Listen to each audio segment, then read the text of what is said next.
Market regulator SEBI board की बैठक में जी बिजनेस की खबर पर एक बार फिर मोहर लग गई है। जी हां, तेज सेटलमेंट के लिए T+O के बीटा वर्जन को मंजूरी मिल गई है।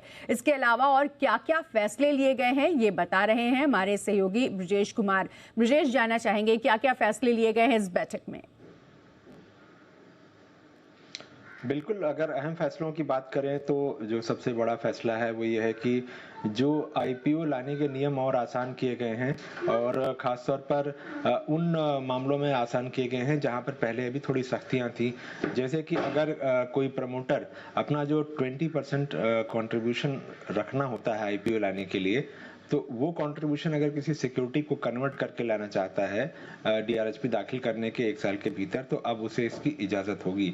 साथ ही अगर किसी प्रमोटर का 20% कंट्रीब्यूशन नहीं हो पा रहा है, खासतौर पर स्टार्टअप्स में ये दिक्कत होती है क्योंकि बार बार फंडिंग लेने की वजह से उनका स्टेक घटता जाता है, तो अब अगर कोई दूसरा प्रमोटर आना चाहे तो वो बिना प्रमोटर का टैग लिए इसमें जो है 20% कंट्रीब्यूशन में मदद कर सकता है, भागीदार बन सकता है। अभी भी ये इजाजत थी लेकिन ये बहुत ही लिमिटेड दायरे में थी।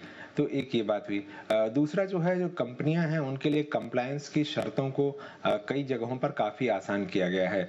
जैसे मार्केट कैप के आधार पर अभी बहुत सारी रेगुलेशन है सेबी के जो लागू होते हैं, तो उनको भी आसान बनाया गया है ताकि कंपनियों के लिए कंप्लायंस की दिक्कत कठिन ना हो।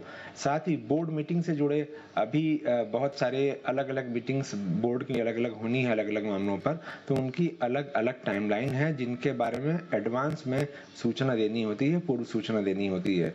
2 से लेकर के 11 दिन तक का नियम था अभी, तो अब इसको सबके लिए 2 दिन का एडवांस नोटिस दिया गया। 2 दिन के एडवांस नोटिस का नियम जो है वो लाया गया है। तो एक ये अहम बात हुई खास। और इसके अलावा कंपनियों में जो बड़े पदों पर बैठे लोग होते हैं उनकी अगर वो रिजाइन करते हैं, किसी वजह से उनका पद खाली होता है, तो अभी 3 महीने के भीतर भर्ती करना जरूरी है। उसकी टाइमलाइन भी बढ़ा करके 6 महीने करने को मंजूरी दी गई है।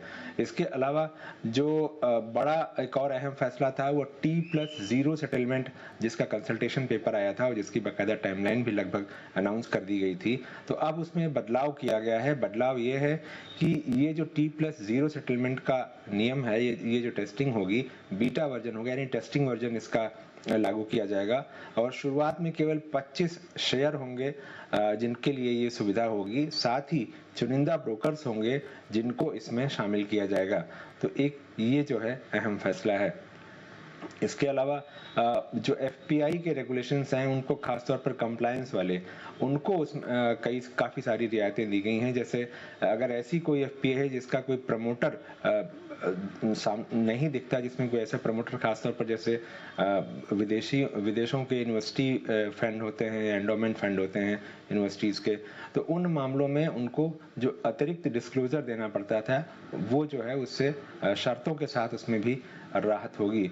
साथ ही र्यूमर वेरिफिकेशन का जो नियम था उसको भी बोर्ड ने पास किया है और उसमें भी काफ़ी सफाई जो है लाई गई है। इसके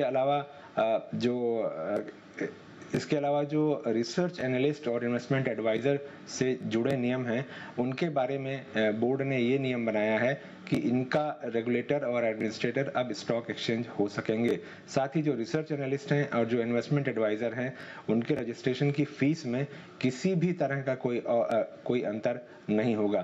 तो इस तरह के तमाम करीब 14 जो है बोर्ड एजेंडा पास हुए हैं। हालांकि हमें जो जानकारी थी इसके हिसाब से करीब 30 से ज्यादा आइटम जो है बोर्ड के सामने रखे गए थे। मतलब बहुत सारे आइटम बोर्ड के पास गए लेकिन उन पर मतलब मंजूरी नहीं मिली। बिल्कुल, यानी 30 में से 14 को मंजूरी मिली है और जिस तरह की मुश्किलें आ रही थी सेटलमेंट को लेके, फिलहाल उन्हें सुलझा लिया गया है और ये अहम फैसले लिए गए हैं जो ब्रजेश जी ने बताया। बहुत शुक्रिया इस पूरी जानकारी के लिए ब्रजेश जी।